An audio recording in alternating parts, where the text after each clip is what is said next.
think if a professor walked in on a conversation with my friends about comments, they would probably be really stunned as to how much we were analyzing them and taking them to heart. I don't know if professors realize how much, we look at papers.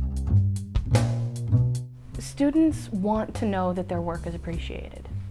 They want to know that all the time that they've taken to write a paper is being read and being absorbed by someone.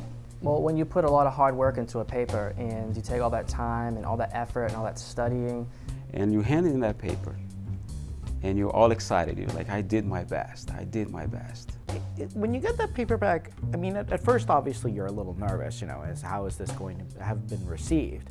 Sometimes you get a paper and there's a whole bunch of corrections. The first feeling when getting a marked up paper back is embarrassment. The feeling is like, wow, I didn't do good. To see a discouraging comment on a paper makes a student not want to write it again. A teacher wrote bad on top of one of my sentences, and I didn't know what that meant. What's bad mean? When I get back a paper that is just words crossed out, it feels absolutely terrible. Are you just checking for grammar? Did you see the thought that I put behind this? I think I'd question them a lot. Fixing is not learning. Is the sentence structure bad? Is the idea bad? Good is an incomplete thought. This works as an incomplete thought. This is wrong is an incomplete thought. For it to be a complete thought, it needs to sort of answer at least some of the famous, 5 W's and the H questions. Why? How? Where? And oftentimes they red color, right? Which automatically jumps to your attention, right? The color red is like something powerful. And most of the times, I'm not gonna say every teacher, but sometimes you can't understand. It's a whole bunch of corrections and they're small oftentimes. Trying to decipher the words usually causes more problems than anything else in class. It's like almost another class in itself trying to decipher different professors' comments and marks. It's difficult because you're kind of trying to pull it up close and bring it back and pass it around. It's like, do you know what that says? 9 times out of 10, what you interpret as the words are not the actual words. So you misunderstand the point. In the long run, it may hurt you, especially as a student, because that may be a tip that you need to know for a future paper. So a lot of putting it down sometimes can make the person give up. You put so much of yourself into your work, and to have someone tell you that it's fake or you don't have any idea what you're talking about, it hurts.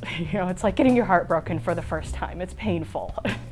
Teachers have to realize that especially the first paper when you're going in is really hard because students are very fragile. They come from all different backgrounds, especially at a place like Bunker Hill. And I think they have to be very careful of what they write, especially on that first feedback in that first paper. If you take something away from a student who isn't a very strong writer, it doesn't leave them with very much. It doesn't leave them with any confidence or in their abilities to go on to another level. Most students, they have a choice to be in college. If they're here, they want to know that they're here for a reason. And the way most students know that is by having their work read word for word, line for line by a professor who takes the time to write a mini letter to the student. They direct it to you by name. Hannah, I loved your work. You have a great grasp of the literature, the topic, the idea of the paper.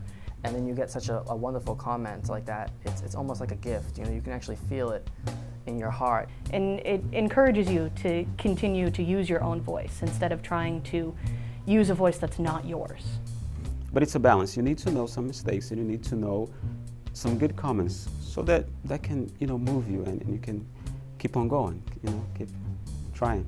You need to have a certain amount of sweet and a certain amount of sour. The whole sweet and sour approach, which I think is a good way to describe it. And even though you're correcting the student, you're still giving them encouragement. And you just need that encouragement, because sometimes it gets really hard, and sometimes you don't know if you can do it.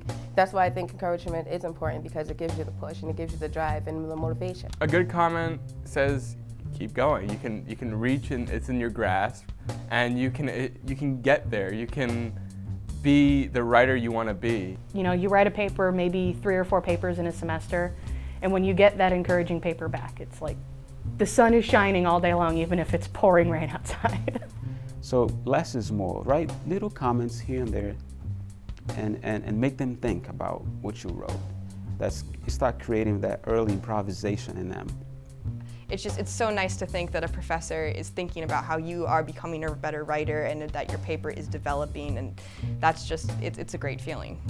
And it makes me feel better all around, not just about my writing, but better as a person, that I'm starting to understand things better, not just in school, but in life as well. If I could give teachers any advice to write better comments, I would say that they should give more positive comments before they give negative, the sweet before the sour. You need to give students something before you pull out the rug from under them and take it away. I would suggest just to suggest. Suggestion doesn't shoot a student down. It gives them options and choices, and I think that's what makes students safe, is when they are able to have some control over the things that they're doing in their lives. Begin conversations, don't end them. Provoke, one way or another. Provoke your students with your comments. Make them react in some way that involves thinking.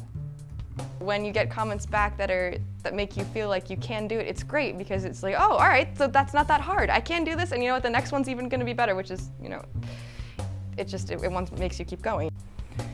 On the first day of class, a teacher should say, commenting on papers is to help you learn, to help you improve your writing.